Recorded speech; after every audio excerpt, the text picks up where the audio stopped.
Sinibingelele babukele emakhaya lonibingelelo umalandela ngaphasi kohlelo Inyoni TV Galane. Namhlanje babukeli sibizwe insizwa laphana uNyambose. Nizokhumbula insizwa esayiphelezela sokwenzakalani siyinyoni TV. Sibheke ngqo ejozini kwamhlaba uyalingana ku Dr 2+2. Isibizileke namhlanje lensizwa yathi Inyoni TV awukufike ngizokulandisa ukuthi emva kokuba ngibuye kwa 2+2, emva kokuba ngilahle umathafathafa, iziphi ingqina bengigcine ngihlangabezana nazo, iziphi inkinga engifisa ukunixoxela zona niyinyoni TV. Ikuphi engifisa ningisize ngakho. Kodwa ke mbukeli hlala la uhleli khona usilandele ni subscribe ke futhi babukeli ake ngithi nje asihlangane ku episode. Ibhalela uhlelo la kwenzakalani ukuthi bekwazi ukungisiza bengitholisa wena ngoba manje angisakutholi naseyingqingweni mina. Ngiyakufonela lento le wanginikeza wona isiyangixaka nokungixaka manje. And isingene yaza ngenelela einganeni zami manje. Angiziyangena ngisho na kumfazi wami. Ibhizi lento ilala neingane lapha. Ngitholi ngisho nokulala. Ingakho manje ngibhalela uhlelo ukuthi ukwazi ukuthi lungifundise wena ngoba umfowethu lama ngike ngamchazi ngimchazela uke washo wathi hayi engathi uyakwazi ukuthi udlala kuphi.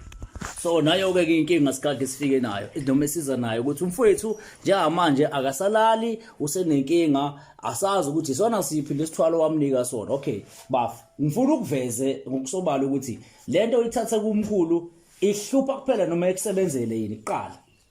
Iyangisebenzela ngisanda ukuyithatha kuyena and iyangisebenzela namanje kodwa manje into engixakayo ukuthi iyenza kanjani lento ukuthi ikwazi ukuthi izingenelele einganeni zami emndenini wami nje ngisho iyenzani la neingane la neingane manje layo ke inkinga esiza nayo sikadla useshilo umfowethu into yamsebenzela but into inkinga esixakile sixaka ngisho umndeni. Sinibingelele umndeni waNyambose senyoni TV ngaphasi kohlelo kwenzakalani.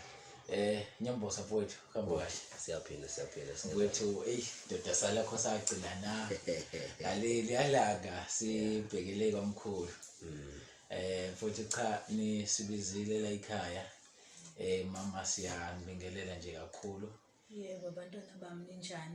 Siyaphila Siyaphila nathi. Umfowethu uthe masishayile ucingo sathi no ake sisukumele phezulu sigqome sihlale ngoba sesike sayihamba kakhulu indima naye selibangisele kwamhlaba uyalingana. So sibone kubalekile kakhulu ukuthi manje sithinta sisheshe sisondele sifike noma singaphelele akekho ukugwatsho uyamazi ugwatsho akekho ugwatsho zikhundla khona kodwa ke sizomthola uzoba khona nje mhlawumbe isikhathi masilokho siqhubeka kodwa nje sibona ukuthi hayi vele sisondele ngokusheshsha. Ngempela kunjalo Mfowethu asingene odabeni engicabanga ukuthi umbukele ekhaya ulindile noma ulangazelele ukuze ukuthi uNyambose usibizeleni uthini ngoba ngicabanga ukuthi abantu abaningi bakugcine kade sibuya kamhlaba uyalingana. Impela Silahla umathafathafa ejozini njengemiyalelo esasinikezwe umkhulu wathi ngithi thathani lento nifike noyilahla. hey madoda Mfowethu cha mfowethu usubizile mfowethu mhlawumbe akusilandise mfowethu. Ngibingelele ke Jobe sengibingelelile bafo.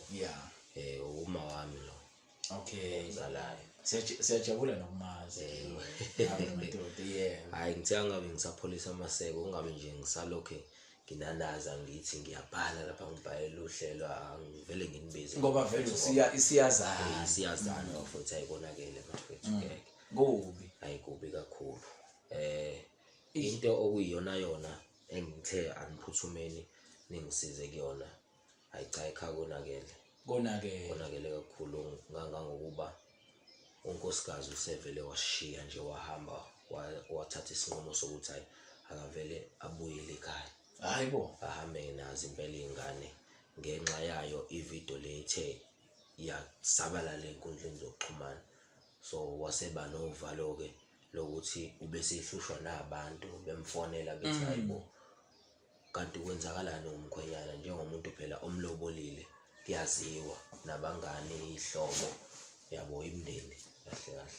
So wabe sebona ukuthi hayi engathi siphe kwamandla isingaphezulu kwakhe wabona ukuthi hayi akavele ahambe manje ngisimthenje futhi akunilekelele ngeniyo funisa yena lapha ekhweni ekhweni lakho. impela futhi. Mfowethu cha udaba lezwakala lobuhlungu kakhulu futhi ngicabanga ukuthi kufanele ngoba ngicabanga ukuthi mhlasimpe waba umuntu owathukuthela kakhulu. Ekuthukutheleni kwakhe ngicabanga ukuthi mhlasimpe usawumuntu osafisa nokupholisa ikhanda. Njengoba uke wasichazela nawe off camera ukuthi ingcingo zolokho zingene njalo.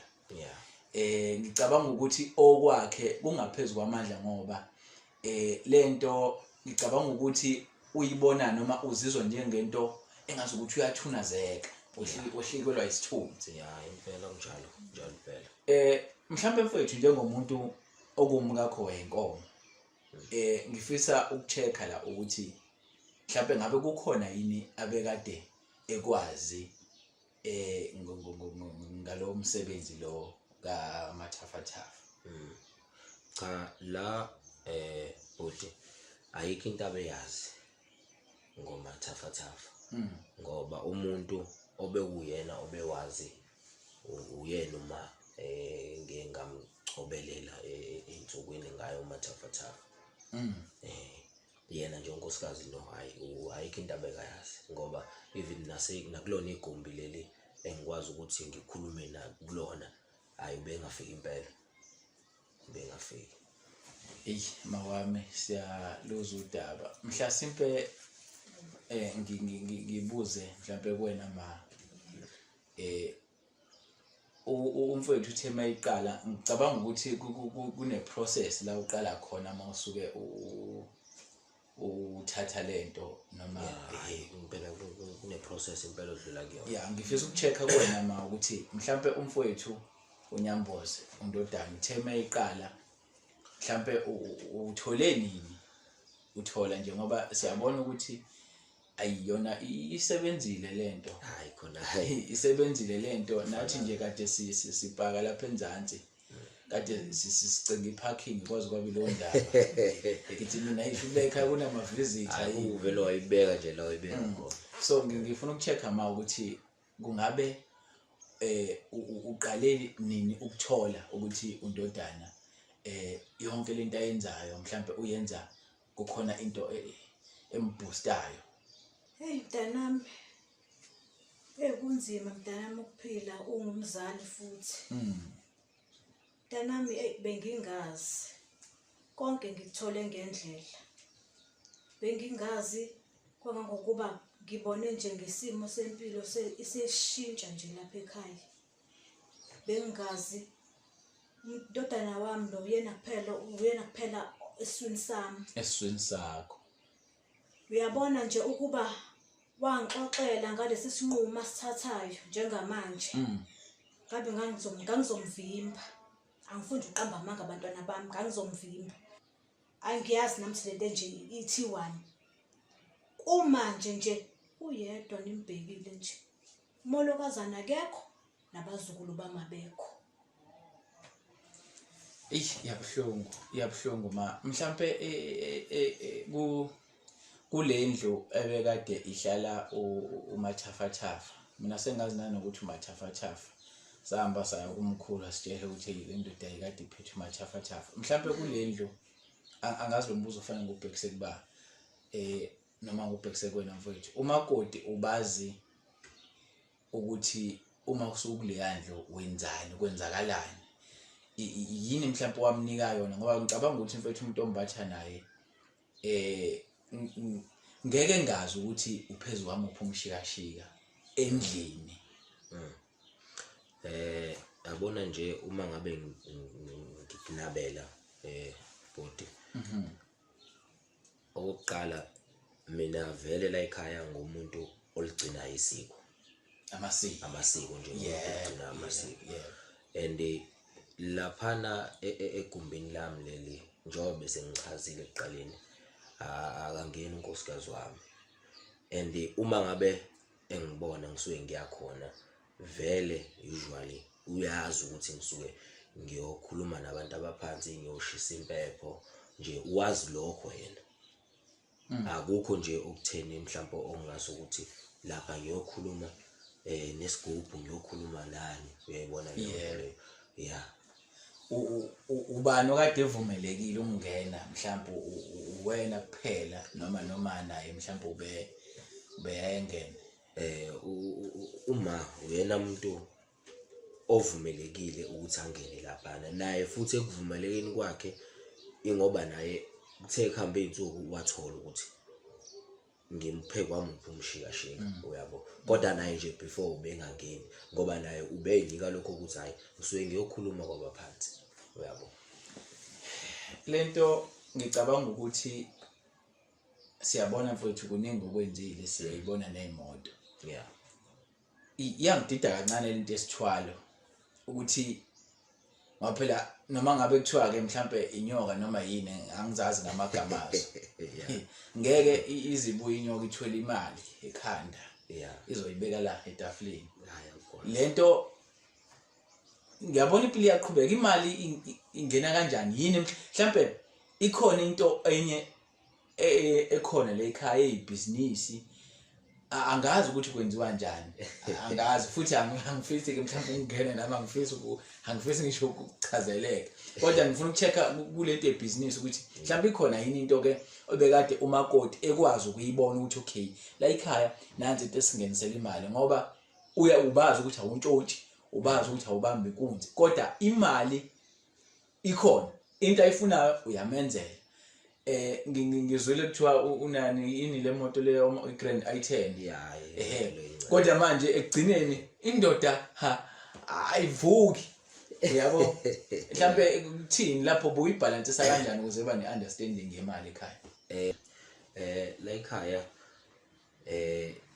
sine business la ekhaya esiranayo le tavern.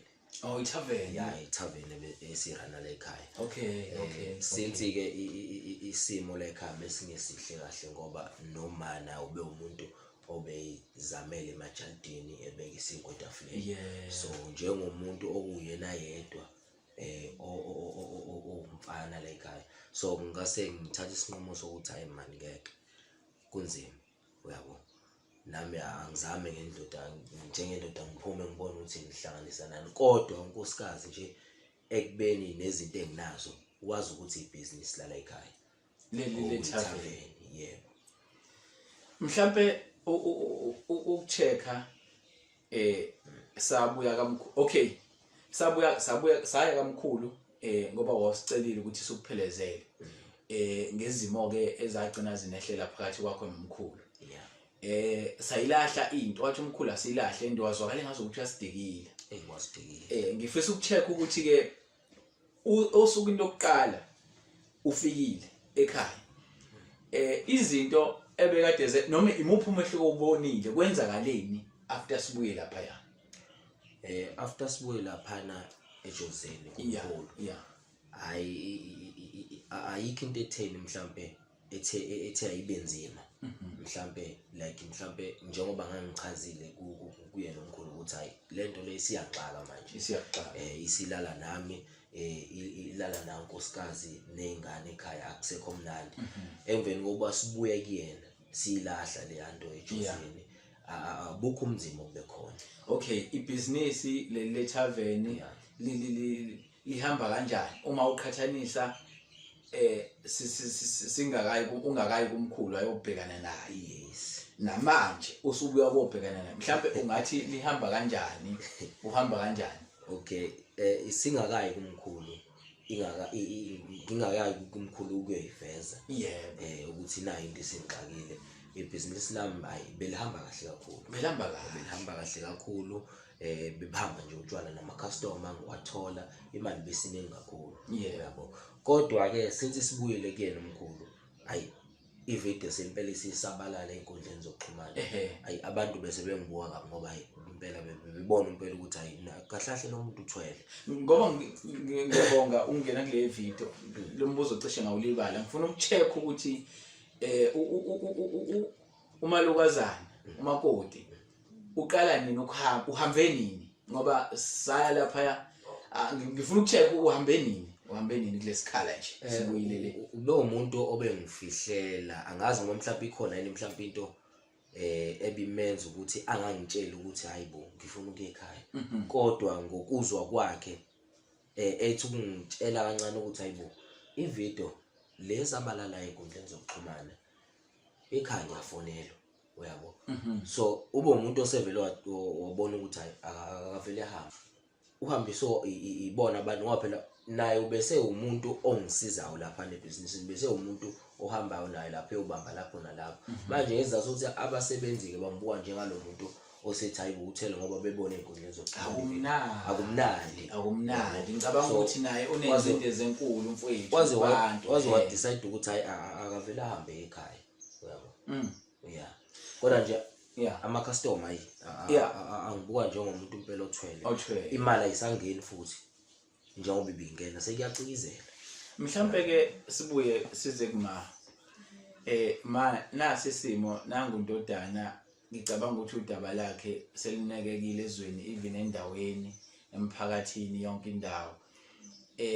Mhlampe bathini ihlobo zenu bathini abantu abazana nawe kwenzakalani? Mntanami angifuni nje ukukhuluma ngephutha. Ngiyasaba ukukhuluma ngalolu daba. Abantu engikhonza nabo ba enkonzweni. Mina ebukonzweni angisalubeki. Angisalubeki mntanami. Ngesimo sokuthi ngizobabukela ubani. Ngizobabukela ubani. Angiphathi kwehlobo zale ekhaya. Kunzima nje mntanami kunzima. Ukuba futhi ngangazi ukuba wayengitshelile lo mntwana kangizoyimisa yonke lento mina. Ngoba manje sisifake ehlazweni. Yebo siyaphila kuhle kumnandi kodwa hayi. Mhlambe into oyifisayo njengamanje naba nabazukulu abasasekho umama wabo uhambe nabo uke waxhumana yini kuthiwa yini umkhozi kuthiwa yini umlingani yebo uke waxhumana yini nabo mhlambe nakhuluma noma nabo babantu abanidikilile ithini into lapho njengomzali nje mhlambe kukhona yini osuke wakwenza ukuzama ukulungisa isimo? Lutho mntanami. Kambe ngikhuluma iphutha lutho mntanami. Lutho nje. Ngoba ngicabanga ukuthi mhlambe angazi ngicabanga ukuthi mhlambe bekufanele ngabe mhlambe uke wabathinta ngocingo umlingani wakho mhlambe nakhuluma uma ukuthi akwenzeki lutho kuze kube manje angazi mfowethu wena uthola kanjani ukuthi okay nisatholana ngocingo nomakoti? Ya siyatholana nayo unkosikazi ucingweni noma kukuphi nje kodwa sinqakisana ngamagama afuna ubuye ekhaya wena shiya lento yabo. Even uyangifonela ubuya angitshele nanokuthi izingane azikwazi uconcentrate nje esikoleni yabo.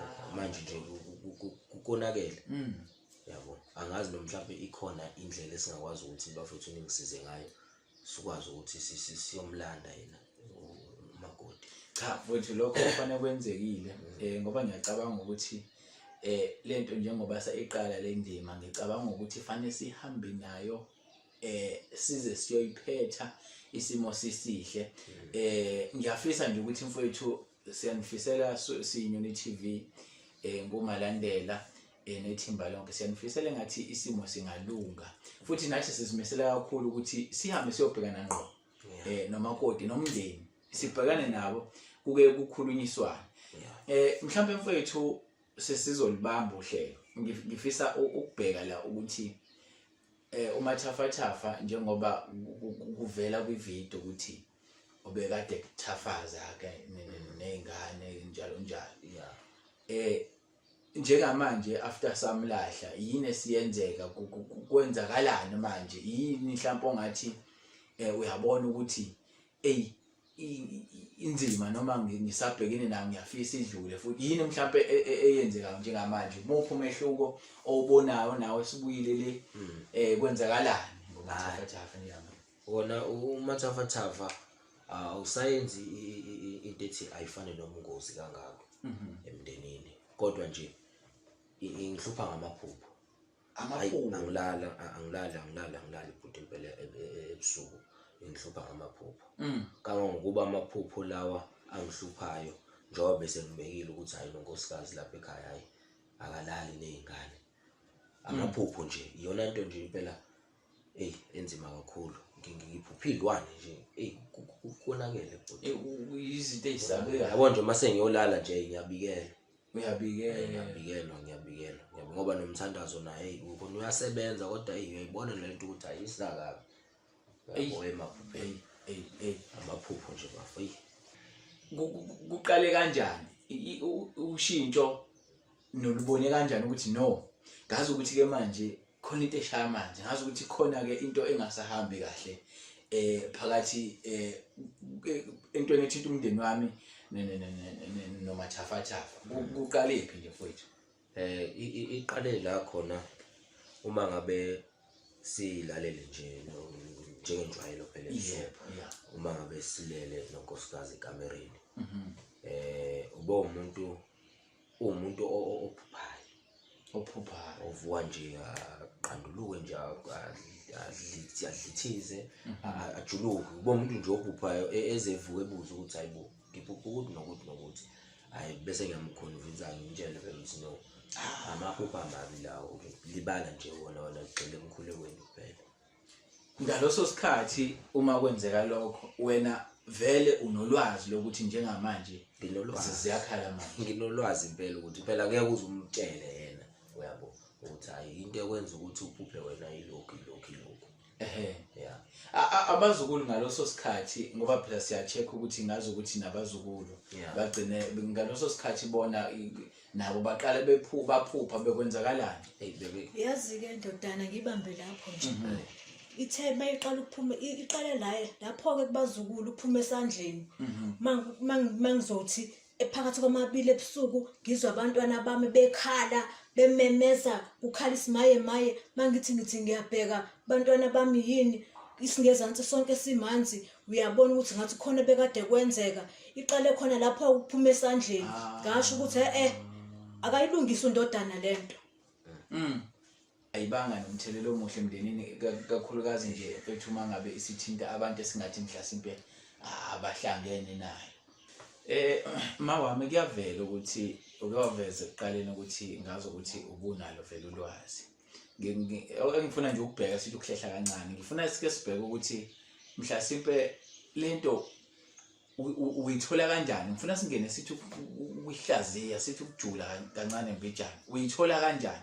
Ngoba ingane uma uyizala uyazi ukuthi ingane yakho mayiphumile iye endaweni ewukuthi iyapi yokwenzana ibuya no plastic noma ibuya nani ngikuzama ukuchaza ukuthi ingane yakho usuke uyazi njengoba uzazi wena. Ngifuna ukuchecka ukuthi uqala kanjani ubona ngani usola ngani ukuthi no ake ngumqonde ngqo ngumbuzo. Lekhaya sinebusiness elilodwa le tavern. Bengeke ungitshela ukuthi le business elilodwa le tavern ngingafaka imali engaphinda ibusiness libe lilodwa. Ngimsolile lapho lapho ke ngithathe khona isinqumo sokuthi ngimbize ngimhlalise phansi ngimbuze ukuthi kanti kwenzakalani. Mina ndodana ngiyadrive mina. Ngeke ungitshela ukuthi iyona le mali le tavern leyo. Wabhoboka wangitshela iqiniso.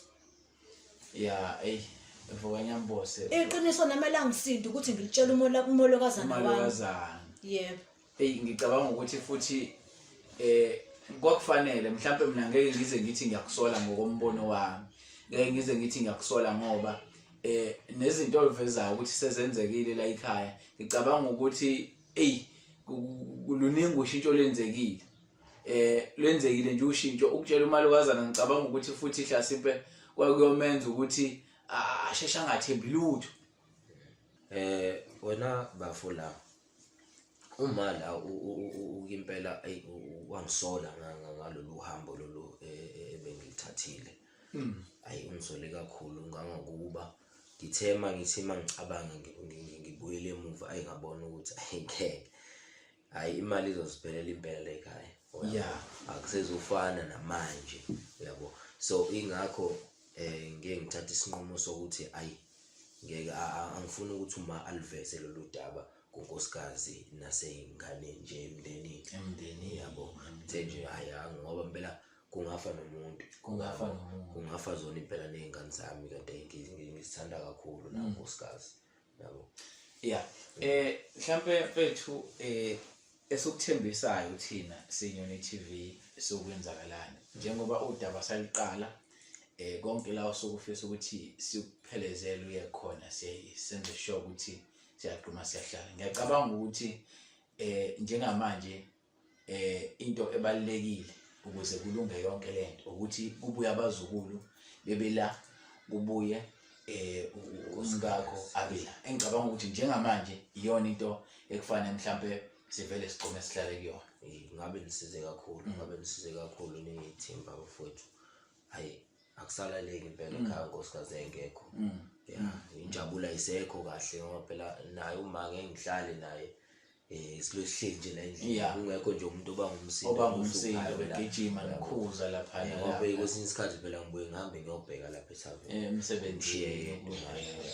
Mhlambe amazwi akho okuvala njengoba sizohamba sizothatha uhambo olubheke ekhweni likamfowethu siyobhekana nomakoti. Mhlambe amazwi akho nje ungasinika wona asiqinisayo ngohambo lwethu ngempumelelo goqa yonke lento igcine ibuye esimeni mhlambe ungathi nje manje. Mntanami ngingathi nje ukho konke osekwenzakele beningafika nisixolisele phambili yonke lento le yona umesho ndodana le uthi sidlulile, kepha nje bengingafisa nje ukuthi ndodana yami nisixolisele phambili nakubona kubakhozi bethu lapha ya ngoba lento le isihlukumezile sonke.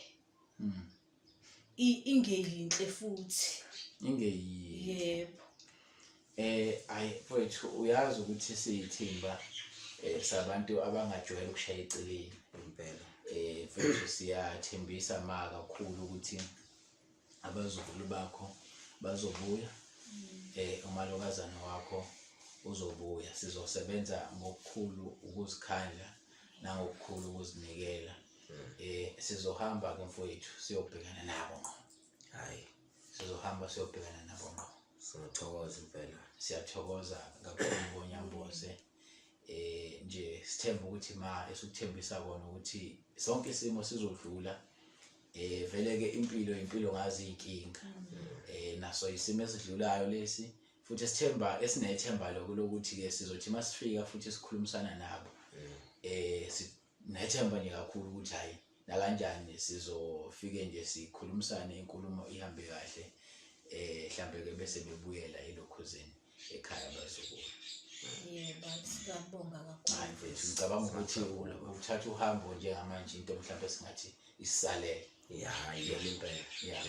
Hayi siyabonga.